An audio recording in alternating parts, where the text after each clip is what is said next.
Bonjour à tous, au programme de ce jeudi, nouveau look pour la Chevrolet Camaro, un proto Porsche plus rapide qu'une Formule 1 et retour sur un concours délirant pour 22 concessionnaires Renault.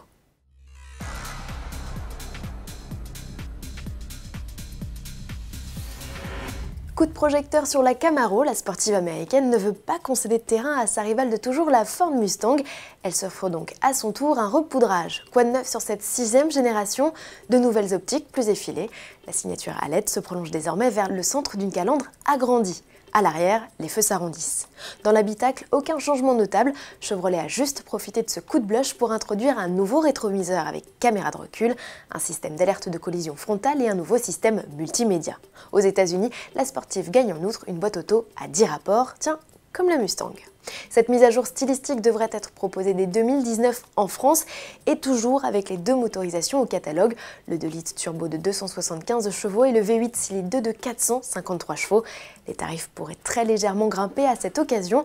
Aujourd'hui, ils débutent à 41 470 € pour le coupé et 49 200 € pour le cabriolet. Des tarifs dans le sillage de la Pony Car, mais qui ne lui permettent pas d'égaler ses ventes en Europe. En 2017, il s'est vendu presque 10 fois plus d'exemplaires de Mustang que de Camaro. Porsche fait ses adieux à l'endurance, le constructeur n'arrête pas la compétition pour autant. On le retrouvera dans les rangs de la Formule I. En attendant de découvrir sa monoplace, c'est sa 919 hybride que l'on retrouve en piste.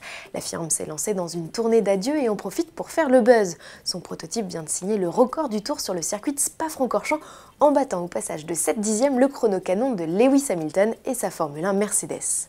Porsche a tout mis en œuvre pour réaliser cette prouesse. Le constructeur a redéveloppé sa LMP1 en l'allégeant de 39 kg, en augmentant sa puissance de 260 chevaux et en la dotant d'un kit aérodynamique spécifique. Au final, le Suisse Nils Jani n'a mis qu'un peu plus d'1 minute 41 secondes pour boucler les 7 km de tracé à une vitesse moyenne de 245 km/h. Et il aura flirté avec les 360 en pointe. Dingue! Prochaine escale du 919 Tribute Tour, le circuit du Nürburgring, le 12 mai. Pimp My Ride, vous connaissez? C'est cette émission qui consiste à se transformer une vieille voiture en un rutilant modèle. Pour les 22 concessionnaires du réseau Renault Retail Group engagés dans le concours Crazy Ride Game, le brief était à quelque chose près le même. Utiliser une vieille voiture badgée du losange et la customiser. Le résultat final n'a rien de rutilant, mais 100% délirant. Pour mettre au point leur monture, les mécanos ont eu 7 mois et un budget maxi de 2000 €. Au final, le jury a récompensé la concession de Montbéliard pour sa Twingo Buggy, celle de Brest pour sa Renault 5 Mad Max et enfin la concession de Lyon-Rieux pour son Kangoo électrique départ en vacances. Fort du succès rencontré par cette première édition, Renault Retail Group compte en lancer une deuxième en intégrant cette fois ses revendeurs européens.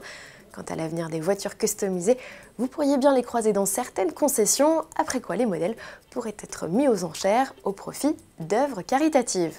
Et vous prendriez laquelle? À demain!